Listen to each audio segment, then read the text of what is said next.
Recently গোচরে বুধ বক্রি হয়েছে। 27 দিন কম কথা বলুন, যারা বেশি কথা বলেন কম কথা বলুন।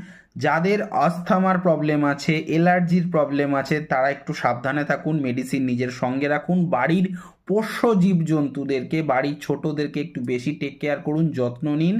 ডকুমেন্টস সাবধানে রাখুন, সামলে রাখুন, ডকুমেন্টস হারাতে পারে। কোথাও কোনো সই সাপোর্ট করার আগে 10 বার ভেবেচিন্তে করবেন, কারণ আপনার সাথে ফ্রড হওয়ার চান্স থাকতে পারে। এবং জেনে রাখুন, শীত পড়বে আগামী 7 দিনের মধ্যেই, এবং উত্তরপ্রদেশের দিকে তো বরফ পড়তে পারে আগামী 7 দিনের মধ্যে। এবং রাহু মঙ্গল একে অপরের কোণে বসা রয়েছে, ত্রিকোণে অবস্থান করছেন, প্লাস শনি মঙ্গলের ষড়াষ্টক অবস্থান। জায়গায় জায়গায় অ্যাক্সিডেন্টের ঘটনা, অগ্নিসংযোগের ঘটনা ঘটতে পারে। বিশেষ করে 29 তারিখ এবং 30 তারিখ সাবধান থাকবেন। 29 নভেম্বর 30 নভেম্বর 2024 বিশেষ সাবধান।